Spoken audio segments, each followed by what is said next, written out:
तो रूसी राष्ट्रपति पुतिन के भारत दौरे का आज दूसरा दिन है और आज रूस भारत बिजनेस फोरम में वो हिस्सा भी लेंगे और महात्मा गांधी स्मारक पर पुष्पांजलि अर्पित करेंगे। साथ ही दोनों देशों के बीच कई मुद्दों पर समझौते होंगे, एमओयूज साइन होंगे। लेकिन पुतिन के इस दौरे को लेकर लोकसभा में नेता प्रतिपक्ष राहुल गांधी, उन्होंने जो कहा वो देश की लोकतांत्रिक व्यवस्था के हिसाब से बेहद ही चिंतनीय और गंभीर मुद्दा है। राहुल ने कहा कि जब भी कोई राष्ट्रीय अध्यक्ष, विदेशी राष्ट्रीय अध्यक्ष भारत आते हैं तो उनसे नेता प्रतिपक्ष को मिलने नहीं दिया जाता, जबकि पहले ऐसा होता था, एक परंपरा रही है। लेकिन खुद की इनसिक्योरिटी की वजह से नरेंद्र मोदी इसे फॉलो नहीं करते। वहीं राहुल गांधी के विदेशी मेहमानों से ना मिलने के आरोपों पर अब बीजेपी आक्रामक है। बीजेपी नेता और सांसद राहुल गांधी की बातों को गैर जिम्मेदाराना और तथ्यहीन बता रहे हैं। ऐसे में सवाल यह कि क्या विदेशी राष्ट्रीय अध्यक्षों के प्रोटोकॉल में बदलाव हुआ है? इस मुद्दे पर चर्चा करेंगे।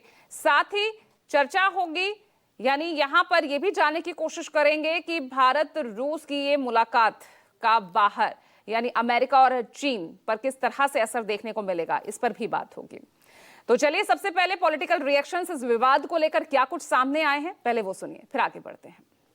जनरली इस सरकार की पॉलिसी है, नॉर्मली ट्रेडिशन होता है कि एलओपी के साथ जो भी बाहर से आते हैं उनकी मीटिंग होती है।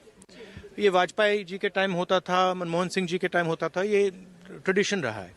बट आजकल क्या होता है कि जो फॉरेन डिग्नेटरीज आते हैं या जब मैं कहीं बाहर जाता हूँ तो सरकार उनको सजेस्ट करती है कि एलओपी से नहीं मिलना चाहिए। तो ये इनकी पॉलिसी है, ये हर बार करते हैं। जब मैं बाहर जाता हूँ ये करते हैं, जब लोग यहाँ आते हैं मैं करता हूँ।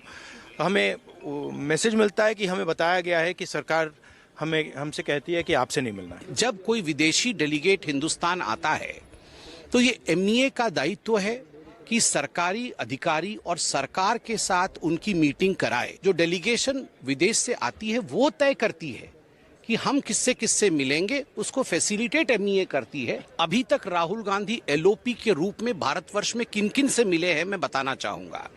Farmer prime minister of Bangladesh Sheikh Hasina ji, दूसरे नंबर पे prime minister of Malaysia Shri Anwar Ibrahim, तीसरा prime minister of Mauritius Shri Navin Chandra Ramgoolam, जिनसे मुलाकात 16 सितंबर 2025 को राहुल गांधी की हुई थी, और चौथा prime minister of New Zealand Shri Christopher Luxon, जिनसे मुलाकात 8 मार्च 2025 को राहुल गांधी जी का बतौर एलओपी हुआ था। सारी परंपराएं बदली हैं जब से भारतीय जनता पार्टी आई है, और उसी श्रृंखला में ये एक और परंपरा है जहां पे ऑपोजिशन लीडर से भी कोई भी विदेश के जो डिप्लोमेट्स आते हैं या फिर लीडर्स आते हैं, तो एक ये परंपरा थी वो जहां पक्ष से मिलते थे वहीं विपक्षी नेताओं से भी मिलते थे। तो कहीं ना कहीं भारतीय जनता पार्टी इन परंपराओं को बदल रही है। राहुल गांधी जी को एलओपी का क्या रोल होता है उस बारे में है आइडिया? उसके पूरे कंडक्ट को देख लीजिए, जब से एलओपी बने हैं। हाउस में उनके बिहेवियर को देख लीजिए, बाहर उनके बिहेवियर को, जनता ने उनको विपक्ष में बैठने के लिए दिया है ना। वो समझता है कि उनके साथ कुछ गलत हो गया। कि लीडर ऑफ द ऑपोजिशन क्या होता है, छोटी सी बात नहीं है सर। हमने आदरणीय अटल बिहारी साहब को भी देखा है, ऑपोजिशन में देखा है, कांग्रेस के लीडर को भी ऑपोजिशन में देखा है। क्या सम्मान पूर्वक बर्ताव पार्लियामेंट में होता था, उनके जो विचार वहाँ प्रकट होते थे उसके ऊपर गंभीरता से सत्ता पक्ष लेता था। आज उसको जैसे अंग्रेजी में कहते हैं नॉन एंटिटी, उसका अस्तित्व ही नहीं मानते हम।